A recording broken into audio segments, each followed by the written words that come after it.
오늘 말씀은 에스겔 11장입니다. 에스겔 11장. 교만한 지도자들에 대한 심판과 이스라엘의 회복에 대한 약속입니다.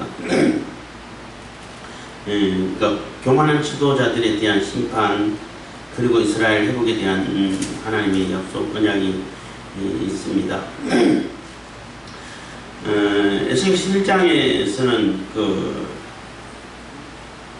그러니까 하나님 교만한 이스라엘 백성들, 이스라엘 지도자들이 어떤 사고방식을 가지고 있고 어떤 인식을 가지고 있는가를 설명하면서 그것이 얼마나 잘못됐는지를 짚어주고 하나님께서 반드시 심판하실 거라고 예고를 하시면서 그들이 말한 교만한 그런 지도자들이 말한 포로로 잡혀간 자들, 그들은 여호와의 기업하고 상관없다. 너희들은 하나님 저주를 받아서 포로로 잡혀갔으니까 돌아올 생각하지 말라.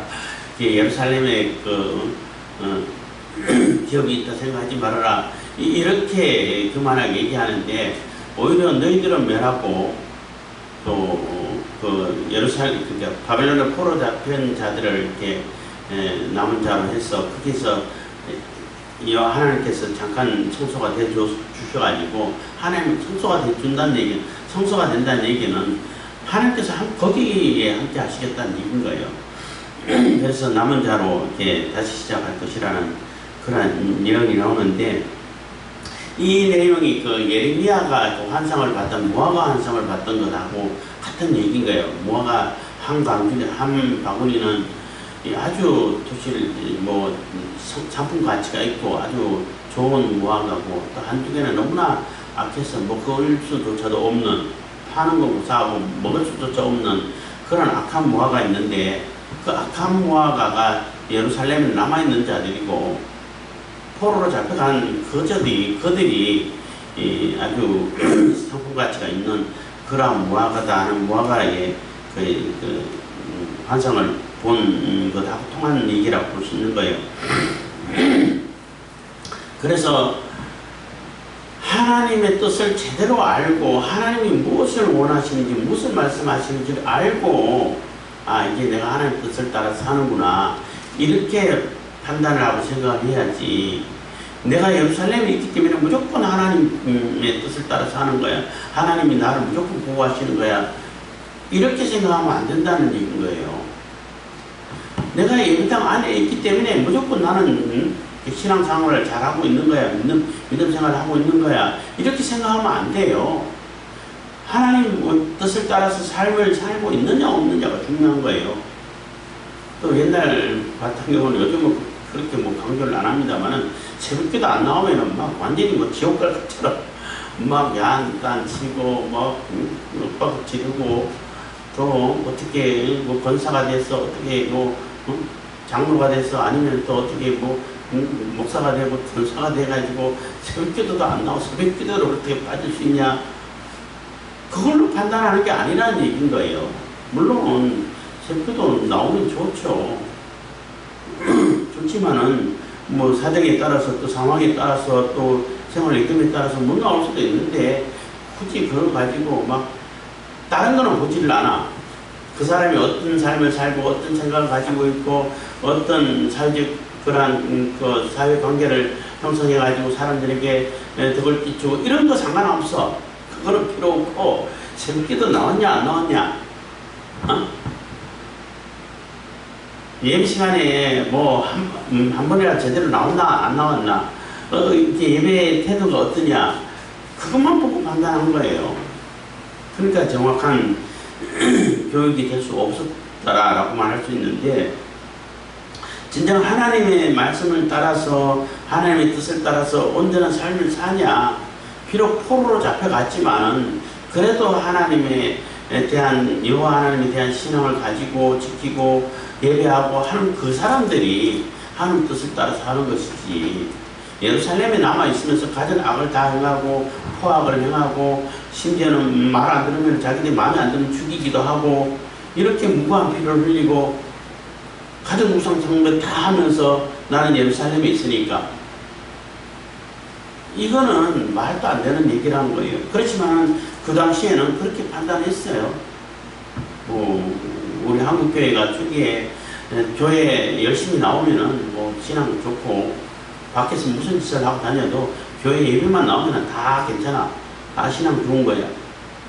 그러다 어쩌다 뭐 일 때문에 또 상황 때문에 한두 번 빠지고 그러면은 신앙 없는 거야. 삶을 어떻게 살든 아무런 상관없어. 이렇게 판단했기 때문에 교육이 잘못된 것이라고 말할 수 있는 것입니다. 에스겔 11장 1절입니다. 때에 주의 신이 나를 들어 데리고 여호와의 전 동문 곧 동향한 문에 이르시기로 본즉 그 문에 25인이 있는데 내가 그 중에서 아술의 아들 야사냐와 분하야의 아들 블라다를 보았으니 그들은 백성의 방백이라. 그래서 여호와 하나님의 성전이 있는데 성전 동문 몇 장이었나요? 거기 보면은 25인이 앞에서 또 나오죠. 앞에서 또 나오는데 앞에 나왔던 그 25인은 제사장들을 얘기하는 거예요. 쉽게 말하면 종교 지도자들을 얘기하는 거죠.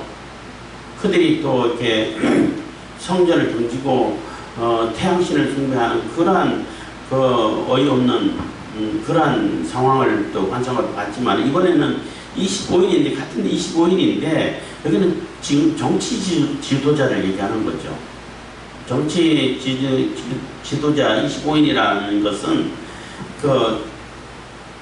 그러니까 지도자 그러니까 정치인 그 고관들이라고 말해야 되나? 하여튼 정치 지도자들 전부가 다 이렇게 그 생각 자체가 이렇게 부패해 있다는 거예요. 25인이라는 얘기는 대표 성인인데 뭐 요즘 말로 하면은 그렇게 비유를 하더라고. 국회의원, 상원의원, 하원의원 있듯이 있는데 각 지파에 2명씩 해가지고 24명이고 그 24명 가운데 또 장이 있을 거 아니에요. 국회의장.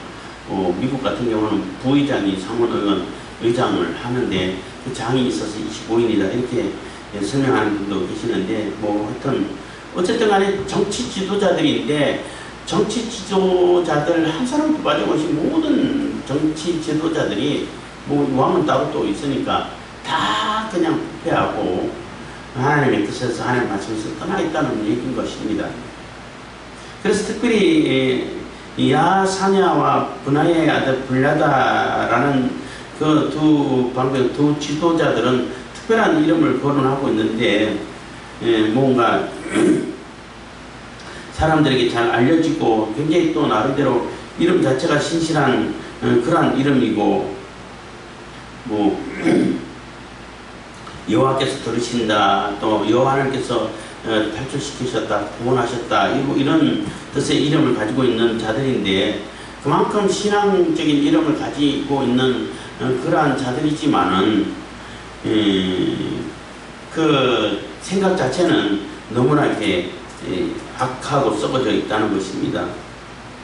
2절입니다. 그가 내게 이르시되 인자야 이 사람들은 불의를 품고 이 성중에서 악한 꾀를 베푸는 자니라. 그래서 이 정치 지도자들이 마음에 품고 있는 겉으로는 성전에 와서 예배드리고 겉으로는 하나님 찾고 이렇게 하는데 그 마음속에는 너무나 이 불의한 불법적이고 불의하고 의롭지 못하고 하나님 뜻을 받들지 못하고 악한 생각을 품고 있는 그러니까 불의를 품고 이 성중에서 악한 꾀를 베푸는 자리라. 그래서 아주 멍청한 또 아주 운용한 그런 마음 품고 아주 악한 꾀를 베풀어 가지고 사람들이 다 속아서 또 재물을 갖다 바치게 하고 또 아니면 그냥 궁용으로 뺏기도 하고 어떻게 하면 저 사람들 다 도쳐먹을까 이런 생각밖에 안 한다는 얘기예요. 안 하고 그들이 또 자기들의 그 뜻에 따르지 않으면 또 죽이기도 해. 다 잡아가지고 매를 치고 때리고 그래서 다 강제로 다 뺏어버리고 그래도 안 되면 죽이기도 하고 이렇다는 거예요. 그러니 어떻게 하나님께서 그들을 용서할 수 있겠냐는 것입니다.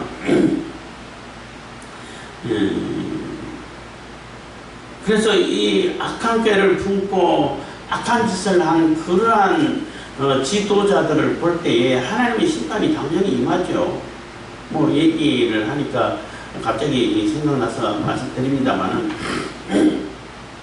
한때는 이제 그 어떤 총리 후보가 된 자 중에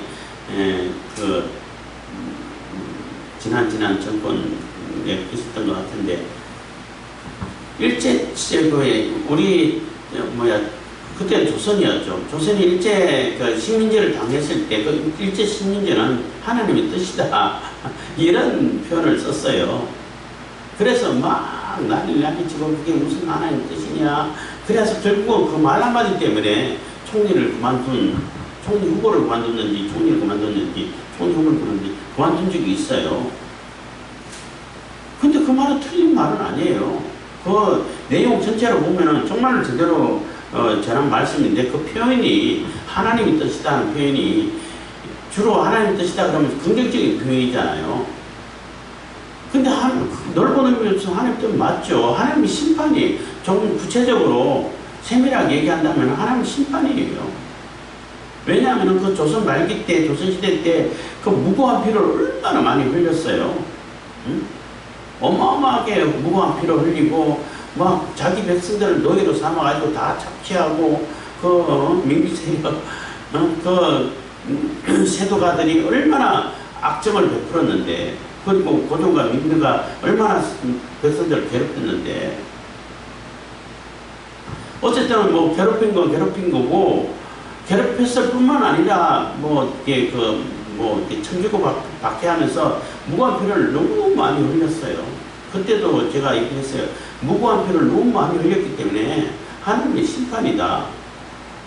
이런 얘기를 했는데 하나님 심판 맞아요. 하나님 심판은 하나님 뜻이죠. 하여튼 그러한 것이 생각나는데 이 고관들이 백성들의 방백들이 그러고 있으니까 하나님께서 심판하지 않을 수가 없다는 거예요. 그러면서 그들이 하는 말이 3절입니다. 그들의 말이 집 건축할 때가 가깝지 아니한지어 이 성읍은 가마가 되고 우리는 고기가 된다 하나니 해서 이 그들의 말이 집 건축할 때가 가깝지 않다 하는 얘기는 그 예레미야 예언하고 이렇게 통하는 얘기가 되는 거예요. 예레미야 뭐라고 얘기했어요? 바벨론 포로가 절대 단시 날에 끝나지 않는다. 70년이나 걸리니까 거기 가서 집 짓고 텃밭 일구고 결혼해가지고 후손을 낳아서 끊어지지 않게 해라. 그리고 심지어는 그 고을이 화를 당하지 않도록 정치적으로 안정이 되도록 기도해라. 그 고을을 위해서 바벨론을 위해서 기도해라. 이런 그 예언을 한단 말이에요. 그러니까 거짓 선지자들은 절대 그렇지 않다. 하나냐 같은 경우는 예레미야가 메고 있던 그 멍에를 그냥 부셔버리고 2년 내에 2년 안으로 다 들어오게 하고 다 회복시킬 거다. 이렇게 예언했단 말이에요. 그러니까 2년만 있으면 다 돌아올 건데 뭐 거기 집을 지어. 절대 집 지을 때가 아니다. 이런 얘기가 되는 거예요. 그렇지만 2년이 아니라 70년이 있으면은 거기서 어떻게 70년까지 살아야 되는데 그리고 후손이 끊이지 않고 남은 자가 돼서 돌아와야 되는데 집 지어야죠. 집 지어야 되고 텃밭도 일구고 가족을 이루고 결혼도 하고 해가지고 후손을 낳고 해야 되는 거예요. 근데 이 고관들도 그렇고 거짓 선지자들 얘기 들어가지고 어떻게 거기 집 질 때냐? 집 질 때 아니야. 그리고 이 성읍은 가마가 되고 우리는 고기가 된다 하나니 이게 또 얼핏 생각하면 가마 속에 고기는 쌈게 할 수밖에 없는데 이렇게 생각하면 나쁜 뜻이라고 생각할 수 있는데 그런 것이 아니고 그 하나님께 제사를 드리고 뭐 제사장들이 먹는 부위가 있잖아요. 좋은 거니까 제사를 드릴 때 좋은 그러니까 뭐 화목제를 드린다든지 다른 제사를 드릴 때에 그 솥에 넣어서 삶는 고기가 있다고. 그 고기들은 좋은 부위, 좋은 거, 깨끗하고 정결한 거 그것만 솥에 넣어서 삶아요. 나머지는 그 뭐 껍데기라든지 뭐 다른 거는 뭐 버리는 것도 있고 불로 태우는 것도 있고 한데 직접 불로 태워버리지 솥에 넣질 않아. 그러니까 가마솥에 넣으면은 그 뭐 어떤 다른 짐승들이라든지 이게 뭐 가마솥이니까 뭐 물고 갈 수가 없잖아요. 굉장히 안전한, 그러니까 가장 좋은 부위가 솥에 들어가 있어가지고 보호가 되고, 그 고기는 제사장들 외에는 먹을 수가 없다고. 물론 이제 화목제를 드릴 때는 같이 드리는 사람하고 같이 먹지만, 어쨌든 제사를 드리는 자들 외에는 건들 수가 없어요. 아무나 못 건드려. 하나님만 터치할 수 있는 그러한 곳이란 얘기인 거예요. 그래서 이 성읍이 감화가 된다는 얘기는 예루살렘 성읍 자체가 가마솥과 같이 아주 튼튼한 보호 장치가 되어 있다는 거예요. 보호 성읍이라는 거예요. 하나님이 절대적으로 보호하는 성읍이라는 얘기인 거예요. 그렇기 때문에 그 속에 있는 우리는 하나님이 가장 기뻐하시고 가장 좋아하고 하나님만 터치할 수 있는 제사장들만 이렇게 꺼낼 수 있는, 먹을 수 있는 그러한 가장 선택되고 좋은 부위의 고기라는 거예요. 자기들이 예루살렘 성전이 있고 예루살렘에 있으니까. 그러면서 속에는, 마음에는 그냥 불의를 품고 가진 악을 다 베풀고, 악한 꾀를 베풀고 악한 짓을 하고 있다는 겁니다. 4절, 그러므로 인자야 4절입니다. 그러므로 인자야 너는 그들을 쳐서 예언하고 예언할지라. 그래서 에스겔에게 그들에게 똑바로 아주 이렇게 그들이 잘못된 것을, 뭐가 잘못됐는지 정확히 집어서 예언해 주라는 것입니다.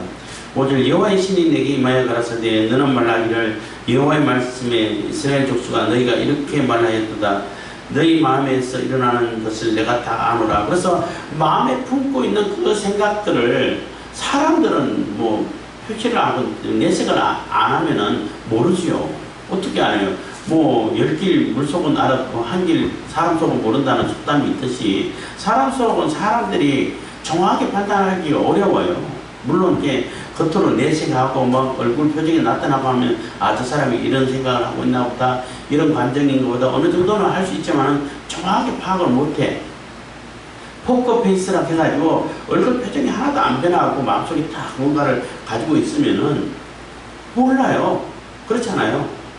근데 하나님은 아무리 포커페이스를 해도, 아무리 아닌 척 해도 다 아신다는 거예요. 세세하게 다 아신다는 것입니다. 그래서 하나님께서 너희들 내가 다 안다 하는 얘기를 하는 거죠. 그러니까 이스라엘 족속아 너희가 이렇게 말하였도다. 너희 마음에 일어나는 것을 내가 다 아노라. 6절, 너희가 이 성읍에서 많이 사륙하여 그 시체로 거리를 채웠도다. 그래서 거리에 채웠도다 해서, 너희들은 이 성읍에서 얼마나 많은 사람들을 죽이고 죽게 만들었냐는 거예요. 죽게 만든 것도 그들이 죽인 것이나 되죠. 죽게 만들고 죽이고 실질적으로 죽이기도 하고 해가지고 이 성읍에 시체를 가득 쌓은 것처럼 그런 상황을 만들어 놨다는 거예요. 그러니까 얼마나 악한 존재들이라는, 악한 자들이라는 얘기인 겁니다. 얼마나 악한 자들이냐는 것이죠. 실제 그러므로 나중에 여호와가 말하노라. 이 성읍 중에서 너희가 사륙한 시체는 그 고기요, 이 성읍은 그 가마려니와 너희는 그 가운데서 끌려 나오리라. 그래서 너희들이 그렇게 이 성읍은 가마라 그러고 우리는 고기다, 가마 속에 있는 고기다 이렇게 얘기를 하는데, 그래 이 성읍 가마라고 쳐. 근데 그 속에 있는 고기는 너희들이 죽인 그 시체들은 아무도 안 건들잖아요. 누가 시체들을 뭐 잡아가려고 그냥 포로로 잡아가려고 막 전투를 해가지고 싸워가지고 시체 다 걷어가고 그런 적군이 어디 있어요. 그냥 내버려두지. 그렇잖아요. 아무도 안 건들잖아. 가족들이 장례를 치러주면 모를까. 응? 그래서 그 시체들은 너희들이 말하는 고기 맞아. 근데 너희들은 고기 아니야. 라는 얘기를 하는 것입니다. 그래서 너희들은 그 성중에 있지만 성중에서 다 끄집어낼 거야. 이렇게 얘기를 하고 있는 거예요. 8절입니다. 나 주 여호와가 말하노라. 너희가 칼을 두려워하니 내가 칼로 너희에게 임하게 하고. 그래서 너희들이 칼 무섭지, 칼 두려워하지. 그 얘기는, 칼이라는 얘기는 전쟁을 얘기하는 거예요. 전쟁을 통한 심판을 얘기하는 겁니다. 그래서 너희들 칼 무섭고 전쟁 무섭지, 하나님 심판 무섭지, 그 칼을 너희들에게 보내줄 거야. 이렇게 너희들이 무서워하는 것을 보내줄 거라는 얘기인 겁니다. 그래서 두려워하니 내가 칼로 너희에게 임하게 하고 9절 너희를 그 성읍 가운데에서 끌어내어 타국인의 손에 붙여 너희에게 벌을 내리리니. 그래서 그 성읍 가운데서 다 끄집어내가지고 타국인이라는 얘기는 바벨론 사람들을 얘기하는 거죠. 갈대아인 붙여가지고 너희들에게 벌을 내리게 다 심판하게끔 징계를 내리게끔 하겠다는 겁니다. 10절 너희가 칼에 엎드러질 것이라. 내가 이스라엘 병경에서 너희를 국문하리니 너희가 나를 여호와인 줄 아리라. 그래서 너희가 다 칼에 엎드려지고 죽고 그래서 포로로 잡혔다 하면은 그 포로로 잡힌 자들 결국은 시드기야 왕이 도망가다 잡혔잖아요. 여리고로 도망가려고 하다가 결국은 잡혔어요. 잡혀가지고 림나 성에서 거기에 이제 바벨론 왕의 본진이 있으니까 거기에 잡혀가가지고 신문을 받고 또 다 자기 아들이 죽는 것을 보고 그 고관들이라 신하들이라든지 자기들까지 다 죽이고 죽는 걸 다 보고 다 봤으니까 이제 눈 빼버리고 그래서 쇠사슬에 묶어가지고 저기 끌고 가버린 거예요. 그게 이제 그 림나가 이제 그 이스라엘 국경 지역에 있는 곳이라는 것입니다. 11절 이 성읍은 너희 가마가 되지 아니하고 너희는 그 가운데 고기가 되지 아니할지라. 내가 너희를 이스라엘 변경에서 국문하리니. 그래서 이 성읍이 너희들은 가마라고 생각하는데 절대 가마 안 될 거야. 다 거기서 끄집어내고 다 너희들 고기가 이렇게 아주 좋은 부위에 하나님께서 기뻐하시고 하나님께서 택하신 그런 부위가 못 될 거야. 다 끄집어내가지고 그 국경에서 다 이렇게 신문하고 공문하고 심판하고 처벌할 건 처벌하고 이렇게 하겠다는 거예요. 그래서 너희들 말대로 이 예루살렘 성이 절대 가마가 안 돼. 가마가 될 수가 없어. 이 사람들이 왜 예루살렘 성이 가마가 되고 아주 튼튼하고 아무도 이 성읍을 건들지 못하는 그러한 성읍이다라고 얘기하는 것은 그 히스기야 왕 때 아수르 군대가 쳐들어왔을 때 예루살렘 성을 점령 못했잖아요. 심지어는 그 아수르 군대 18만 5천 명이 몰살당했다고 천사에 의해서. 그러니까 이 예루살렘 성이 얼마나 누구도 아무도 못 건들 수 없는 아무도 점령할 수 없는 감히 누가 여호와 하나님 성전이 있고 여호와 하나님이 계신데 누가 이 성읍을 건드려. 이렇게 잘못된 신앙을 가지고 있는 거예요. 근데 그 여호와 하나님께서 그 성을 치겠다는데 누가 막아요? 안 그래요? 다른 존재가 하나님이 계신 곳을 친다 그러면 하나님께서 막으시면은 칠 수 있는 존재가 없어요. 근데 너희들이 생각하고 있는 그 여호와 하나님께서 보호해 주겠다고 보호해 주실 거라고 생각하고 있는 그 여호와 하나님께서 너희들에게 벌을 내리겠다는 거예요. 너희들을 심판하기 위해서 이 성읍을 다 무너뜨리겠다는 거예요. 치겠다는 거예요. 성전까지 허물겠다는 거예요. 그렇게 그들이 그 우상으로 이기고 절대 신봉하던 그런 성전, 하나님의 성전까지도 허물겠다는 거예요. 그러니까 참 제대로 깨달아 알아라는 얘기인 겁니다. 12절 너희가 나를 여호와인 줄 아리라. 너희가 내 율례를 행치 아니하며 규례를 지키지 아니하고 너희 사면에 있는 이방인의 규례대로 행하였느니라. 그래서 하나님 말씀 하나도 안 듣고 하나님 말씀대로 살지도 않고 이방인들하고 똑같이 살고 심지어는 이방인들보다 더 악하게 사는데 내가 하나님께서 심판하지 않으시겠냐는 거예요. 당연히 심판하신다는 겁니다. 13절 이에 내가 예언할 때에 분하냐의 아들 블야다가 죽기로 내가 엎드려 큰 소리로 부르짖어 가로되 오라 주 여호와여 이스라엘의 남은 자를 다 멸절하고자 하시나이까 하니라. 그래서 하나님께서 이렇게 말씀을 주시면서 그때 바로 그냥 분하의 아들이 그냥 죽는 것을 환상으로 본 거예요. 환상으로 봤지만은 실질적으로 죽은 거죠. 그래서 바로 눈앞에서 하나님께서 그 지도자 중에 한 사람, 또 영향력이 있는 사람이었던 것 같은데 바로 죽이는 것을 보고 에스겔은 너무나 놀란 거죠. 놀라고 이 하나님의 예언이 하나님의 말씀이 그대로 실행된다는 것을 인식하고 그러면 그 남자들 다 죽일 거냐고. 하나님이 이렇게 다 조금 한번 이렇게 회개할 기회를 주고 전하면 회개하고 돌이키고 이런 기회도 안 주고 바로 죽여버리니까 블라야를 다음에 다 멸할 것입니까 하고 너무나 놀랬다는 거예요. 에스겔이. 물론 이제 환상을 보고 이 소식을 죽었다는 소식은 뭐 예루살렘에서 바벨론까지 오는데 걸리기 때문에 나중에 진짜 죽었다라는, 그때 죽었다라는 것을 들었겠죠. 어쨌든 눈앞에서 그렇게 하나님의 심판으로 인해서 죽는 모습을 봤다는 것입니다. 그래서 이 예언은 절대적으로 실행이 되는 것이고 그냥 허투루 하는 얘기가 아니라는 것을 샘플로 시범 케이스로 보여줬다는 거죠.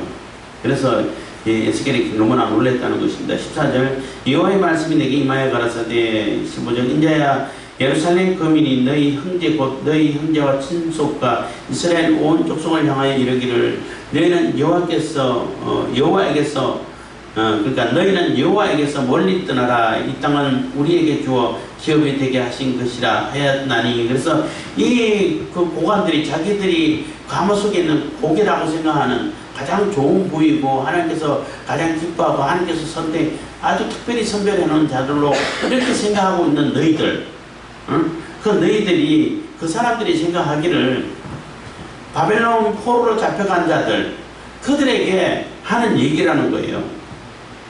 그래서 너희 형제와 친속과 이스라엘 온 족속을 향하여 이르기를 너희는 여호와에게서 멀리 떠나라. 그러니까 예루살렘에서 바벨론 멀잖아요. 멀리 떠나가 있기 때문에 돌아올 생각하지 말라는 거예요. 멀리 떠나버리고 이제는 여호와 하나님하고는 상관없는 자들이다. 너희들은 이런 얘기가 되는 거예요. 이 땅은 우리에게 주어 기업이 되게 하신 것이라.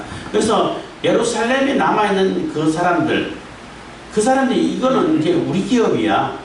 너희들하고 상관없어. 이런 얘기를 하고 있는 거예요. 하나님이 우리에게 준 기업이고 하나님이 우리를 택하셔가지고 우리가 아주 좋은 고기로 절대적으로 보호될 거야. 이런 그 망상을 하고 있는 겁니다.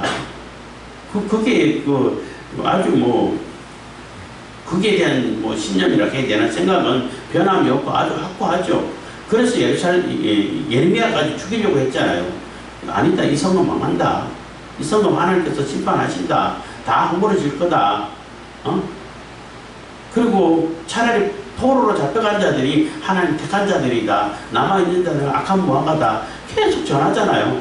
그러니까 그 말 듣기 싫어서 예레미야를 죽이려고 그래. 그리고 다른 선지자는 그렇게 부연하는 선지자는 또 죽였어요. 스디기야가. 그렇지만 그렇지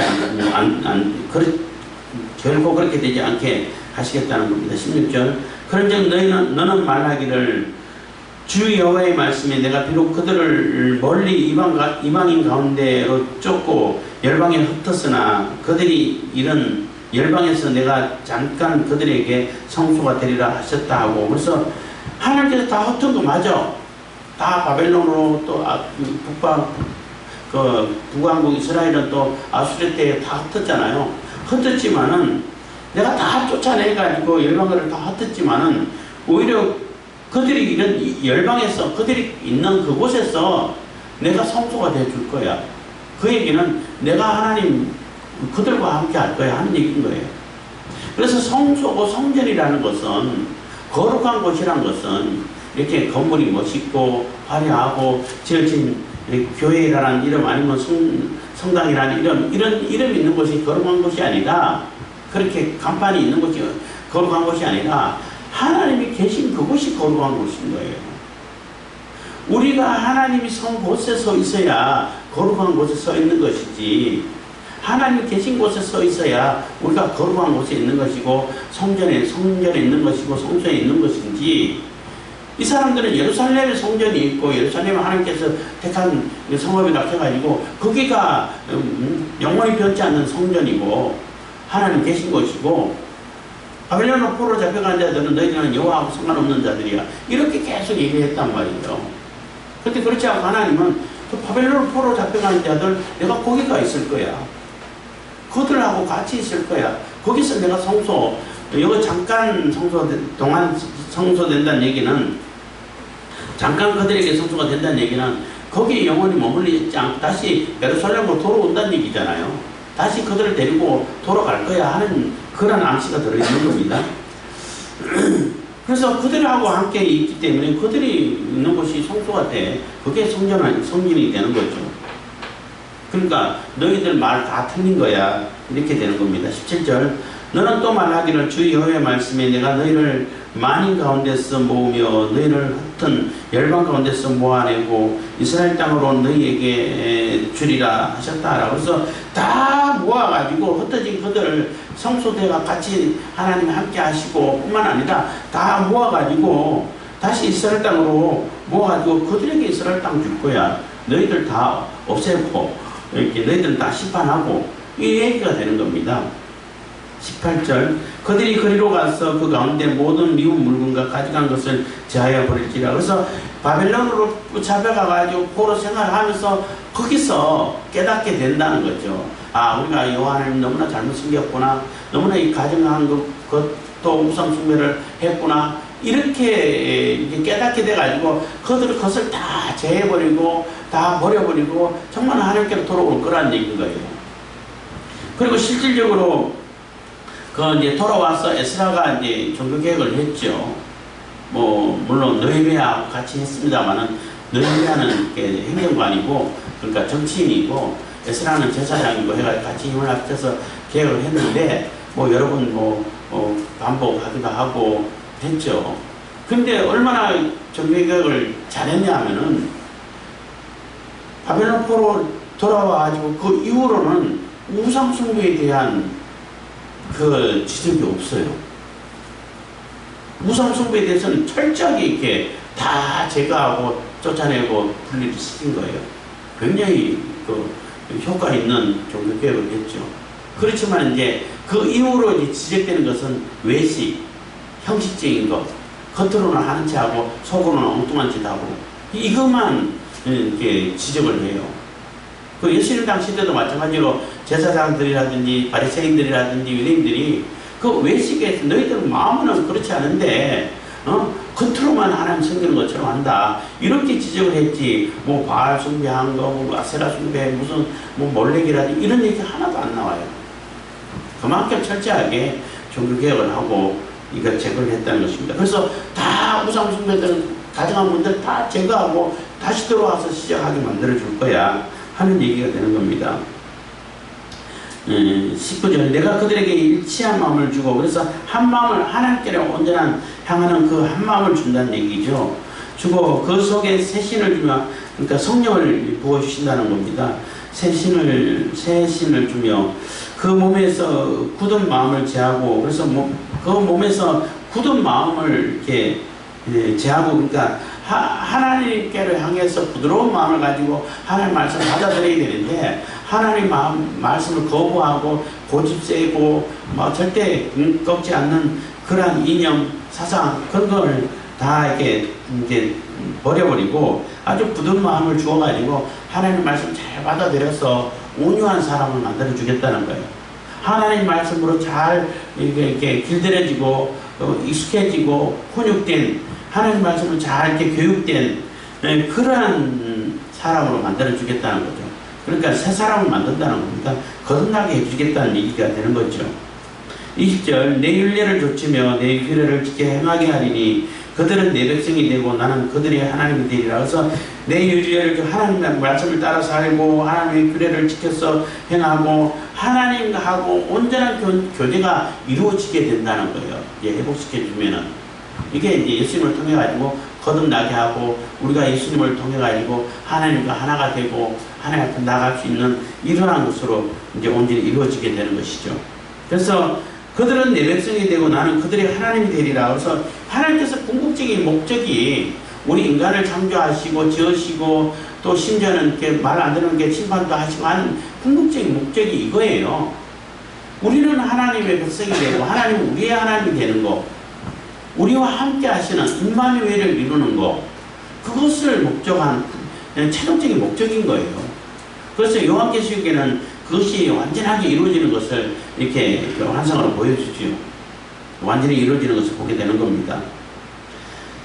20절 그러나 미운 것과 가증한 것을 마음으로 좇는 자는 내가 그 행위대로 그 머리에 갚으리라 나 주 여호와의 말이니라 해서 그렇지만 그 가증한 것을 버리지 않고 그대로 행하고 있는 그러한 자들은 내가 회복시킬 건데 회복시킬 때 그 회복에 따라 가지고 부드러운 마음을 가지고 하나님 말씀으로 이렇게 잘 길들여지고 하나님 말씀을 받아서 하나님 말씀으로 훈육되고 교육이 돼 가지고 하나님 말씀대로 사는 이 사람들은 새하늘과 새 땅에서 하나님과 함께 이루는 임마누엘을 이루가는 그런 세계를 만들지만은 그것을 따르지 않고 그대로 가증한 일을 행하고 악한 일을 행하고 또 그 행위대로 그대로 따라가는 그들 특히 예루살렘에 있는 너희들 다 심판하겠다는 거예요.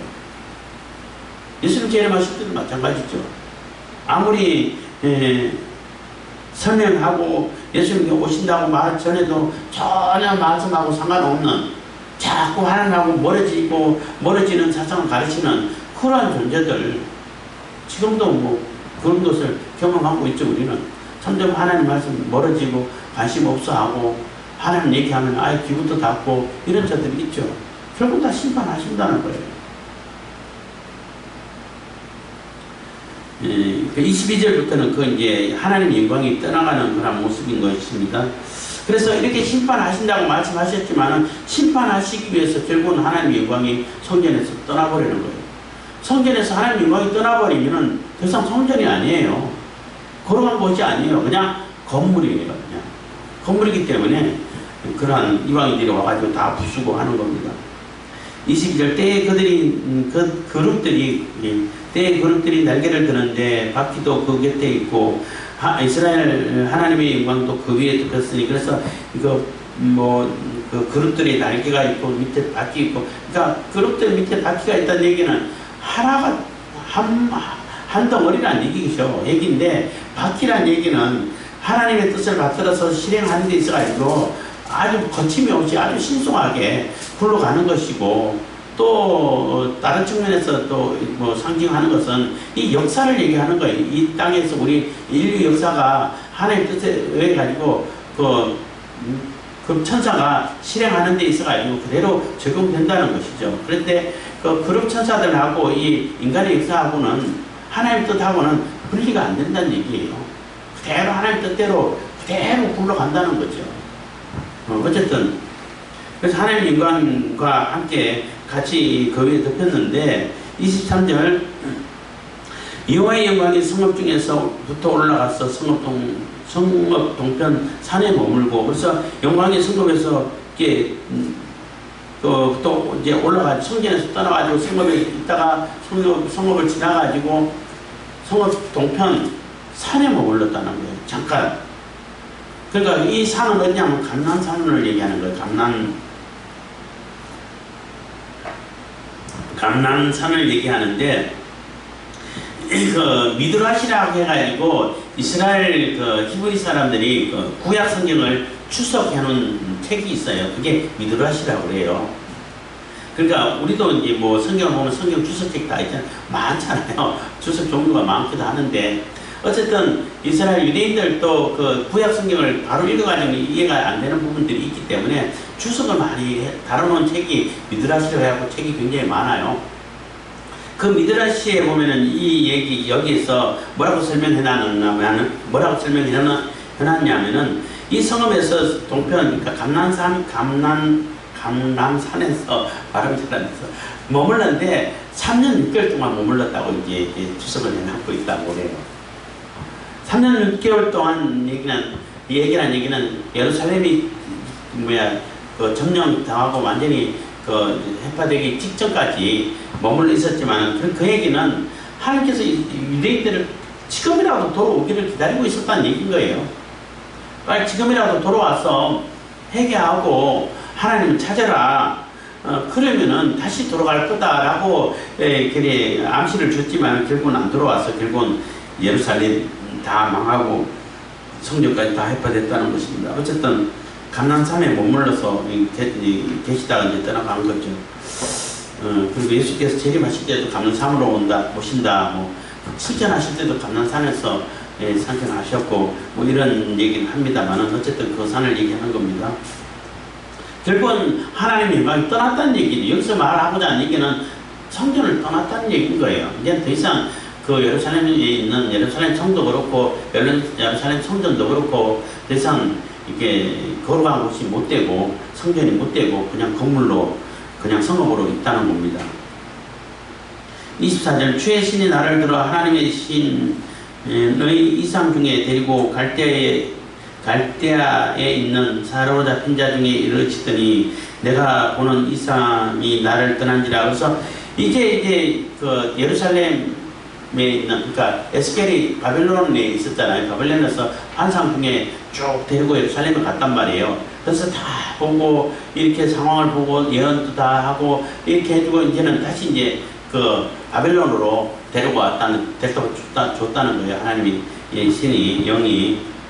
그래서 이제 그 다 이제 환상을 다 보고 이상을 다 보고 한 것이 이제 그 맞춰졌다는 것입니다. 나를 떠난지라 한 얘기는 25절 내가 사로잡힌 자들에게 여호와께서 내게 보이신 모든 일을 구하니라. 그래서 지금 본 것을 다 세세히 앞에 그 무슨 얘기가 있나 싶어가지고 장로들이 에스겔을 찾아왔잖아요. 그들에게 세세하게 다 알려줬다는 거예요. 그래서 지금 알려주고 불려다가 죽었더라, 그 환상 보는 가운데 죽더라 해가지고 죽었을 거야 했는데 나중에 또 소식 들어보면 또 죽은 소식 들어왔고 했겠죠. 그래서 하나님께서 이러한 하나님께서 무엇을 원하시는지를 계속 반복해서 얘기를 해주고 있는 거예요. 빨리 돌아오라는 거죠.